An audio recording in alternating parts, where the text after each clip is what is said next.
প্রিয় শিক্ষার্থী বন্ধু, আমি আইসিটি নাহিদ। আমার YouTube channel tech unlock ICT চ্যানেলের পক্ষ থেকে তোমাদেরকে স্বাগতম। তো এই লেসনে আমি আপনাদেরকে যে বিষয়টা শেখাবো এবং আপনারা যে বিষয়টা জানতে পারবেন সেটা হলো আপনাদের আইসিটির তৃতীয় অধ্যায়ের খুবই গুরুত্বপূর্ণ একটা টপিকস, সংখ্যা পদ্ধতির পরিপূরক বা কমপ্লিমেন্ট। এই লেসন থেকে আমরা জানতে পারবো যে কমপ্লিমেন্ট বা পরিপূরক কাকে বলে, পরিপূরক কয় প্রকার এবং কি কি, এবং সর্বোপরি পরিপূরক কিভাবে সমাধান করতে হয় বা কিভাবে করতে হয় আমরা সেই বিষয়ে জানব। তো পুরো ভিডিওটা তোমাদেরকে পুরোটাই দেখতে হবে, কারণ এটা কোনো ইতিহাসের ক্লাস নয়, কোনো বাংলার ক্লাস নয়, কারণ এটা হচ্ছে গাণিতিক একটা ক্লাস। গাণিতিক জিনিস মাঝখান থেকে টেনে টুনে দেখলে বুঝতে পারবে না। তো আমরা আলোচনায় চলে যাই। আমাদের আজকের আলোচনার বিষয় হলো পরিপূরক বা কমপ্লিমেন্ট। আমরা এই পরিপূরক বা কমপ্লিমেন্ট কাকে বলে? বাইনারি সংখ্যা পদ্ধতিতে সংখ্যার অবস্থান বা মান পরিবর্তনের পদ্ধতিকে পরিপূরক বা কমপ্লিমেন্ট বলে। ইতিমধ্যেই তোমরা অবশ্যই জেনেছো যে বাইনারি নামে একটা সংখ্যা পদ্ধতি আছে এবং সেই সংখ্যা পদ্ধতি প্রতীক হচ্ছে মাত্র দুইটা, 0 এবং 1, এই জন্য এর নামকরণ করা হয়েছে বাইনারি। এখন আমরা পরিপূরকের প্রকারভেদ জানব। পরিপূরক আসলে দুই প্রকার, একটা হলো 1s কমপ্লিমেন্ট বা 1 এর পরিপূরক, আরেকটা হচ্ছে 2s কমপ্লিমেন্ট বা 2 এর পরিপূরক। আপনারা জানবেন 1 এর পরিপূরকের ব্যবহার এখন নাই, খুবই কম, তবে এটা নৈবেত্তিকে আসে। এবং সর্বোপরি 2s কমপ্লিমেন্ট যেটা বা 2 এর পরিপূরক, এই 2s কমপ্লিমেন্টের সাহায্যে আপনাদের গাণিতিক সমস্যা সমাধান করতে হয়। 3 ধরনের গাণিতিক সমস্যা আপনাদের আসে। আমরা সমস্যা সমাধানের পূর্বে বিস্তারিত একটু আলোচনা জানব, তা না হলে আমরা গাণিতিক সমস্যা সমাধান করতে পারবো না। তো সেই বিষয়ে এখানে বলা হচ্ছে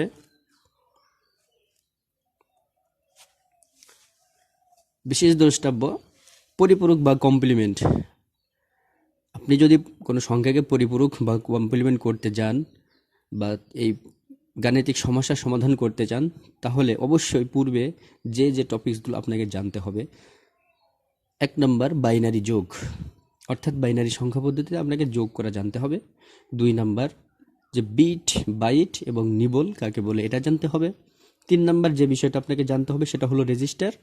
সর্বোপরি 4 নম্বরে যে বিষয়টা আপনাকে জানতে হবে সেটা হলো যে একটা বাইনারি সংখ্যা কখন পজিটিভ হয় এবং কখন নেগেটিভ হয়, অর্থাৎ প্লাস বাইনারি সংখ্যা এবং মাইনাস বাইনারি সংখ্যা।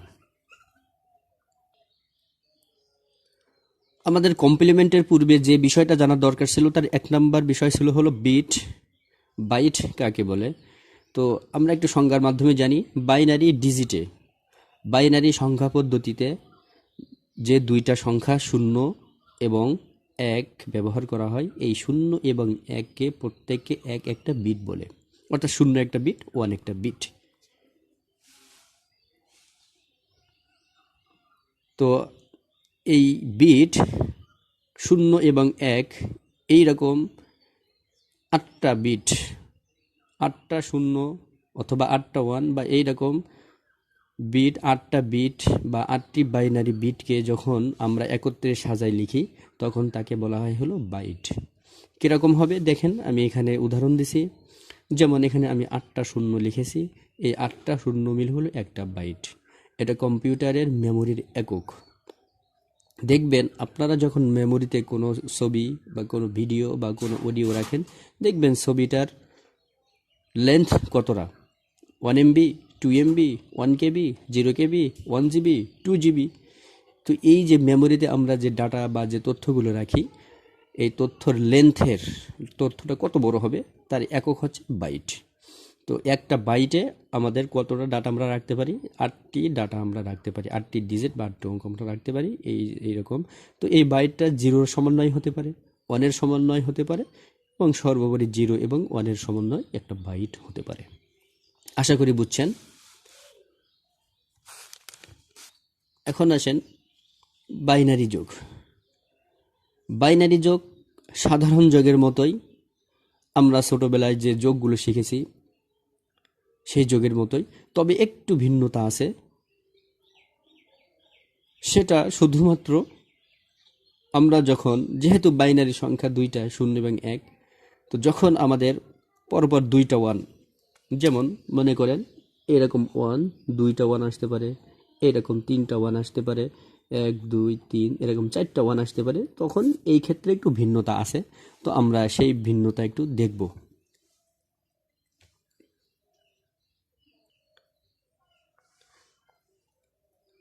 এখন আমরা 2 বিট বাইনারি যোগ শিখব।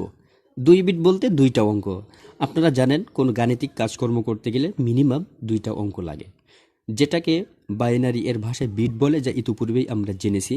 এবং এই বিটগুলো হলো সিঙ্গেল বিট, এখানে একটা বিট, দুইটা বিট।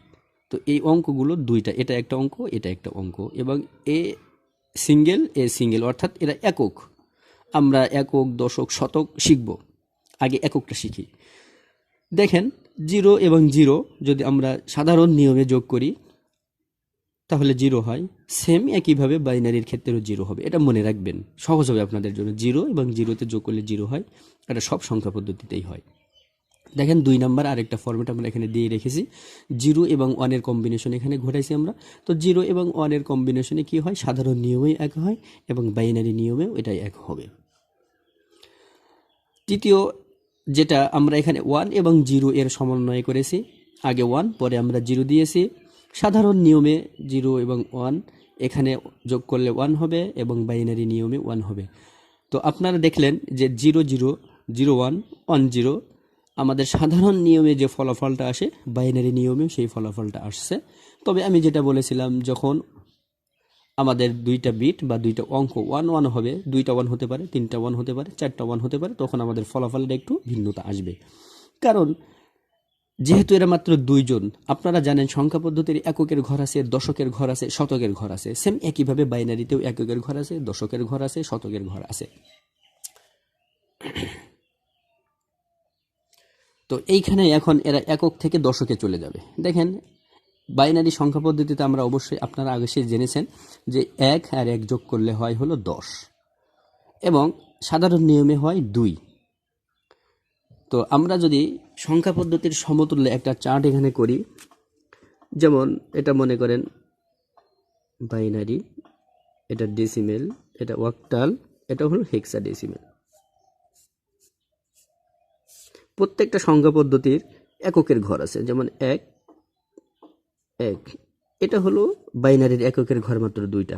এটা হলো ডেসিমেল 0 1 2, এটা হলো বাইনারির দশকের ঘর। অক্টাল 0 1 2 0 1 2। দেখেন এই যে ডেসিমেলের 2 সমান কিন্তু বাইনারি সংখ্যা পদ্ধতির 10 দাঁড়াইছে, এটা সমতুল্য মান। তো এই ক্ষেত্রে দেখেন এককের ঘরে 2টা ছিল অঙ্ক, এই জন্য কিন্তু সে 2টা, যখন দশকের ঘরে চলে গেছে তখন অঙ্ক 2টা হয়েছে। তো সেম একইভাবে বাইনারি সংখ্যা পদ্ধতিতে যখন 2টা 1 যোগ করা হবে তখন হবে 10, যখন 3টা 1, এই যে একটা 1 2টা 1 3টা 1 যখন যোগ করা হবে তখন হবে 11। তো আমি আপনাদেরকে সাজেস্ট করব আপনারা শুধুমাত্র এই 2টা প্রসিডিউর মনে রাখবেন। যখন 2টা 1 হবে তখন হবে 10, যখন 3টা 1 হবে তখন হবে 11।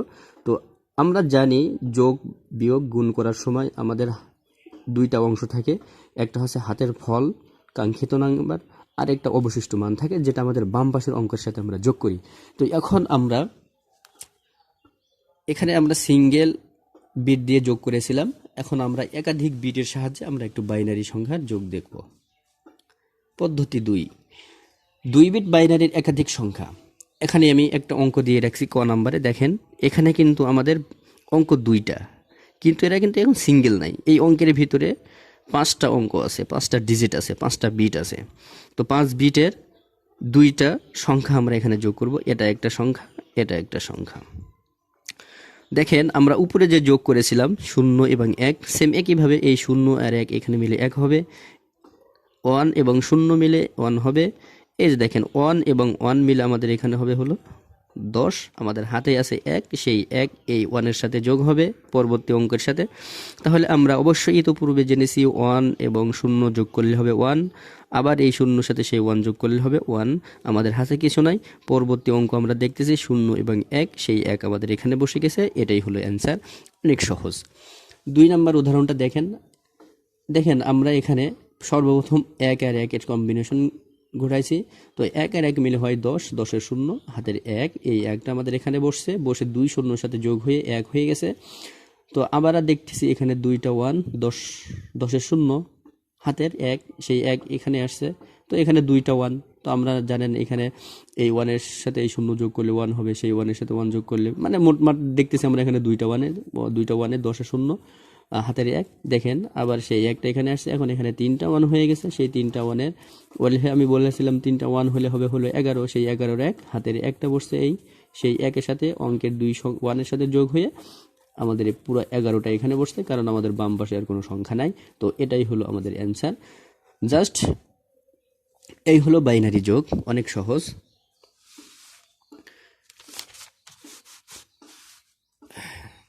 এখন আসেন পরিপূরক এর শর্তসমূহ। আমরা যে পরিপূরকটা করব আমাদের একটা শর্ত দিতে হবে, মানতে হবে। শর্তটা হলো পরিপূরক করতে গেলে সংখ্যাটা অবশ্যই বাইনারি সংখ্যা হতে হবে। ওই সংখ্যাটা এই বাইনারি 0101 ফরম্যাটের হতে হবে। ওই অঙ্কটা আমাদের ডেসিমেল সংখ্যা পদ্ধতিতেও হবে না, অক্টাল সংখ্যা পদ্ধতির কোনো সংখ্যা দিয়েও হবে না, হেক্সাডেসিমেল সংখ্যা পদ্ধতি দিয়েও হবে না। তো আপনারা বলতে পারেন স্যার এরকম তো অনেক অঙ্ক আমাদের আসছে। হ্যাঁ, ডেসিমেল দিয়েও আসে, অক্টাল দিয়েও আসে, হেক্সাডেসিমেল দিয়ে আসে। তখন আমাদেরকে কি করতে হবে? এই ডেসিমেল সংখ্যাকে আমাদের বাইনারিতে রূপান্তর করতে হবে, অক্টালকেও বাইনারিতে রূপান্তর করতে হবে, হেক্সাডেসিমেলকে বাইনারিতে রূপান্তর করে বাইনারি বানাই নিতে হবে। দেওয়ার পরে আমাদেরকে সেটা পরিপূরক করতে হবে। এখন আমরা পরিপূরক করব। আমরা পরিপূরক সম্পর্কে বিস্তারিত জানলাম। আমরা জানি পরিপূরক 2 প্রকার, একটা হলো 1-এর পরিপূরক এবং আরেকটা হলো 2-এর পরিপূরক। আমরা পরিপূরকের সংজ্ঞায় জেনেছিলাম বাইনারি সংখ্যা পদ্ধতির অবস্থানের পরিবর্তন করাটাই হলো পরিপূরক। তার 2টা প্রকার, একটা হলো ওয়ান কমপ্লিমেন্ট। তো প্রশ্নই আসে কাকে বলে, বা 1-এর পূরক কাকে বলে। কোনো বাইনারি সংখ্যাকে, আমি একটু পূর্বেই বলেছি পরিপূরক হতে হলে অবশ্যই সংখ্যাটা বাইনারি হতে হবে। এই জন্য আমাদের সংজ্ঞা এটাই আসছে, কোনো বাইনারি সংখ্যাকে উল্টিয়ে লেখাকে 1-এর পরিপূরক বা ওয়ান কমপ্লিমেন্ট বলে। কিভাবে উল্টিয়ে লিখবো আমরা এটা আমি এখানে দিয়ে রেখেছি, নিয়ম দেখেন লিখেছি। একটা নিয়ম, এরকম একটা অঙ্ক আসবে আপনাদের বাইনারি 111 অথবা 0, এরকম 0 0 0 0 আসতে পারে। আমরা পরবর্তী উদাহরণ দেখতেছি। তো দেখেন সাপোজ আপনাদের মনে করেন এরকম 4টা 1 আসছে এবং আপনাদেরকে প্রশ্ন করবে যে এর 1-এর পরিপূরক কত। তখন আপনাদেরকে এটা এইভাবে অ্যান্সার করতে হবে। দেখেন এই 1-এর পরিবর্তে 0, 1-এর পরিবর্তে 0, 1-এর পরিবর্তে 0। তো প্রশ্নের ভিতরে যে নাম্বারটা থাকবে সেটা হবে মূল বাইনারি সংখ্যা, এবং প্রশ্নের নাম্বারকে যখন আমরা উল্টে লিখবো, অর্থাৎ 1-এর পরিবর্তে 0, 0 এর পরিবর্তে 1 লিখবো, তখন সেটা হবে ওয়ান কমপ্লিমেন্ট। তা আপনারা বুঝছেন, ভিডিওটা বড় হয়ে যাচ্ছে। তো উদাহরণ দেখেন, আমি তো ওখানে শুধু 1-1-এর সম্মিশ্রণ করেছিলাম, এখানে দেখেন 10101, এটা হলো আমাদের প্রশ্নের মূল বাইনারি। আমাদের বলতে পারে এটার ওয়ান কমপ্লিমেন্ট কত। তো অবশ্যই আপনারা ইতিপূর্বে জেনেছেন যে 1-এর পরিবর্তে 0, 0 এর পরিবর্তে 1। তো দেখেন এটা হলো এই সংখ্যার ওয়ান কমপ্লিমেন্ট। এখন কথা হলো, যদি আমাদের বাইনারি সংখ্যা নেয় এসে যদি আমাদের বাকি যে 3টা সংখ্যা পদ্ধতি আসে সেখান থেকে যদি কোনো একটা সংখ্যা আমাদের এসে যায়, তাহলে আমরা কিভাবে অ্যান্সার করব। তো আমি এখানে সাপোজ স্যাম্পল ডেসিমেল একটা সংখ্যা দিয়ে রেখেছি। দেখেন, তো এখানে বলা হচ্ছে যে 10-এর ওয়ান কমপ্লিমেন্ট কত। তখন আপনারা এইভাবে অ্যান্সার করবেন, 10-এর সমতুল্য বাইনারি হলো 1010। এটা আপনারা জানেন অবশ্যই সংখ্যা পদ্ধতি কিভাবে রূপান্তর করতে হয়। যদি না দেখে পারেন তাহলে আমার সংখ্যা পদ্ধতি রূপান্তরের ভিডিওটা অবশ্যই দেখে নেবেন, তাহলে অবশ্যই পারবেন। তো দেখেন আমি 10-এর মূল বাইনারি বের করে নিয়েছি এবং সেই বাইনারিটাকে আমি 01010কে উল্টিয়ে লিখে ওয়ান কমপ্লিমেন্ট করেছি, এবং সর্বোপরি আপনাদেরকে অ্যান্সার এভাবে লিখতে হবে, 10-এর ওয়ান কমপ্লিমেন্ট হলো 0101। এই হলো 1-এর পরিপূরক সম্পর্কে আলোচনা। এখন আমরা 2 কমপ্লিমেন্ট সম্পর্কে জানব। সংখ্যাটা দেখি, কোনো বাইনারি সংখ্যার ওয়ান কমপ্লিমেন্ট মানের সাথে যখন 1 যোগ করে ফলাফল পাওয়া যায়, বা যে ফলাফলটা পাওয়া যায়, আপনি জানি যে যোগ বিয়োগ করার পর একটা ফলাফল পাওয়া যাবে। তো সেই ফলাফলটাই হলো 2 কমপ্লিমেন্ট বা 2 কমপ্লিমেন্ট বলে। তো আপনাদের একটা নৈবেত্তিক আসে এবং অনুধাবন বা জ্ঞানমূলক এই প্রশ্ন আসে যে 2 কমপ্লিমেন্টের সূত্রটা লেখো, বা নিচের কোনটা। তো 2 কমপ্লিমেন্টের যে সূত্র বা যে ফরম্যাট আপনাকে জানতে হবে। দেখেন আমাদের প্রশ্ন